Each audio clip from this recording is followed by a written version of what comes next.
Hi, thought I'd just make a quick video because this is a new discovery for me, and I'm sure maybe a couple of other people would be interested in it too. This here is an old camera done by Contessa Nettel. I think it probably would be from the 40s, maybe early 50s. Certainly this type of film I'm about to show you was last produced in the 50s, and it's called a film pack, Ansco Supreme Film Pack, and the whole idea was before roll film became more available, they used to have something called plates. Now, they were made from glass and they were stored in these slides, and they were known as dark slides. Almost like the early type of Polaroid, but these were not self-developing. So what you would do is in a darkened room is you'd open a pack of plates, you drop one inside here with the emulsion side facing upwards, and then you close these, which will create a light sealed environment. Excuse me. And what you do then is you would open up your camera, push a little slide here, and come out. It's a bit fiddly, it's old. As you can see, there's one in there. And what you would do then is you'd place this inside here into your camera. Again, a little bit fiddly once you've got the knack. Those tabs have to line up on them slides. Sometimes they're a little bit bent, they won't work properly. But yes, they go straight in there like that. A few bits of paint flaking off now, oh dear. In like that, and then what would happen is you'd open up the slide once you're ready to take your photograph. And this camera here is quite cute. It's quite a small, compact one. I think the negative size will be about the same size as a medium format film now, which is 120 film. And it slides out on the rails like this. And there you have it. You've got an external viewfinder, what would be called a bright viewfinder there, which you can still see works very well, and also a spirit level, which has still got the bubble in, which is quite amazing, to be honest.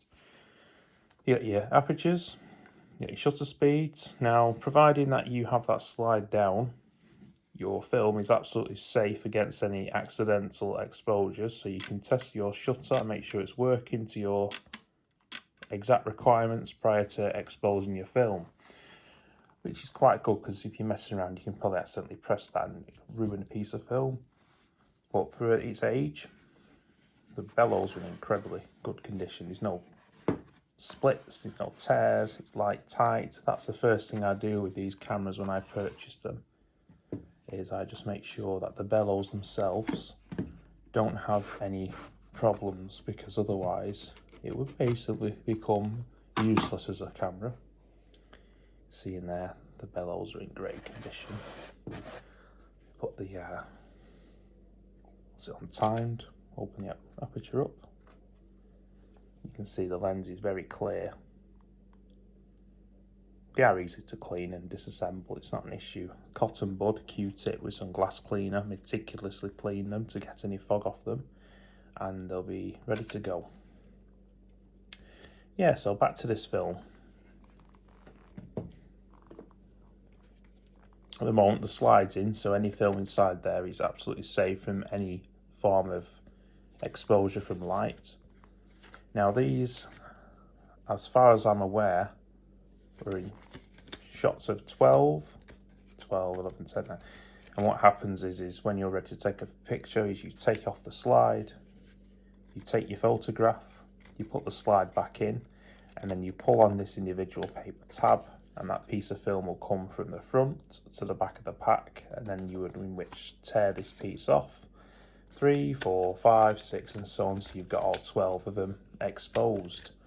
Now it looks like someone's already taken 2 pictures with this pack, and I can see 2 tears where they've just tore off the tab, because these come out quite far, probably about another 3 inches, and would otherwise get in the way. I don't know if it's going to work. I've looked online and I've found that most of this is 80 to 100 ISO, but due to the age of it, I'm probably going to expose it to an ISO of 10 just to be more on the safe side. So if it was to work, I'd at least get some image rather than blank negatives. Chemicals, I'm probably going to slow processing Adox's Rodinol, 1 hour, very slow, to bring out anything maybe on the film. What would be interesting is the first 2 that have been taken already by somebody, if they turn out, because that's almost a snapshot into the history of the camera's past. Who knows, there might be some family on there might be a nice scenery or something, history captured on there, and if it comes out, that would be fantastic. But yes, so this pack here, you can use traditional glass plates or you can use this pack. Now I'm going to use these, and then I'm not going to tear off the paper. I'm going to have an attempt at reloading them because it's quite a good idea. It's not something I've seen before up until now, and that's probably the only reason why I purchased this camera on eBay, because it had this film in there, which is quite unusual. Yeah, so I'm hopeful that this film may still contain images, and if it doesn't, the ones I'm going to take on them will, because that'll be a little bit of fun.